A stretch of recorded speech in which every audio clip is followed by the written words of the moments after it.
ചേട്ടെ ഒന്ന് പറഞ്ഞ രണ്ടാമത്തേന് തുണി പൊക്കി കാണിക്കും.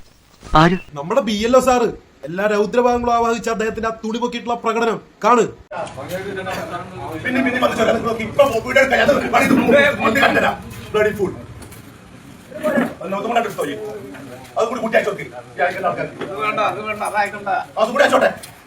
പാവം സാറിന് കുറ്റം പറഞ്ഞിട്ട് കാര്യമില്ല. നല്ലൊരു ഓഫീസില് ഫാന്റെ താഴെ വെയിൽ കൊള്ളാതെ മഴ കൊള്ളാതെ പൊടിയൊന്നും ഏൽക്കാണ്ട് സുഖമായിട്ട് മേശപ്പുറത്ത് കാലും കയറ്റി വെച്ച് ഓഫീസിലേക്ക് കടന്നു വരുന്ന പാവപ്പെട്ട ജനങ്ങളുടെ നെഞ്ചത്തും കയറി അങ്ങനെ സുഖമായിട്ട് ജീവിച്ചുകൊണ്ടിരുന്ന മനുഷ്യന്മാരാണ്. അവരൊക്കെ പിടിച്ച ഈ മഴയത്ത് വെയിലത്ത് ഈ പൊടിയിലൊക്കെ ഇറങ്ങി നടന്ന് പണിയെടുക്കാനായിട്ട് അവർക്ക് ഡ്യൂട്ടി കൊടുത്തു കഴിഞ്ഞാൽ പിന്നെ ദേഷ്യം വരാതിരിക്കും. ആ ഒരു ദേഷ്യത്തിന്റെ പുറത്തുള്ള ഫ്രസ്ട്രേഷനാണ് ഈ കാണുന്നത്. പക്ഷേ ഈ ഫ്രസ്ട്രേഷൻ ഈ പാവപ്പെട്ട ജനങ്ങളുടെ നെഞ്ചത്ത് തീർത്തിട്ട് എന്താ കാര്യം? ഒരു കാര്യം ചെയ്യും, സാറിന് ഈ ഡ്യൂട്ടിക്ക് ഇട്ട ഏമാനില്ലേ, സാറിന്റെ മേലുള്ള ഏമാൻ, ആ ഏമാന്റെ മുന്നിൽ പോയി നിന്ന് കാണിക്കും സാറിന്റെ ഈ പൊന്തിച്ചുള്ള പ്രകടനം.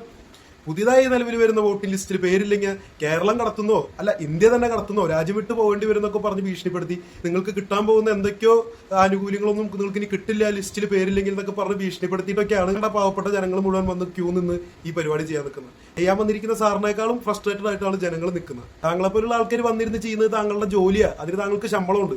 പക്ഷേ ഈ വന്ന് നിൽക്കുന്ന ആൾക്കാരിൽ പലരും അവരുടെ ജോലി വരെ കളഞ്ഞിട്ടാണ്, വരുമാനം വരെ കളഞ്ഞിട്ടാണ് വന്ന് നിന്ന് ഈ പരിപാടി ചെയ്യുന്നത്. അവരെക്കാളും മേലെ ഫ്രസ്ട്രേഷൻ ആണ് സാറിന്റെ പോലെയുള്ള ആൾക്കാർക്ക്. അതുകൊണ്ടാണ് സാർ ഈ തുണി പൊക്കി പിടിച്ചുള്ള കലാപരിപാടിയൊക്കെ ഈ അവതരിപ്പിക്കുന്നത്.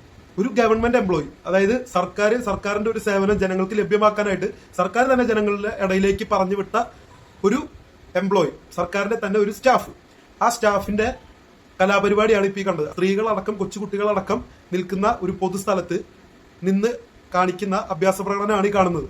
ഇതും പാവപ്പെട്ട ജനങ്ങൾ സഹിക്കണം.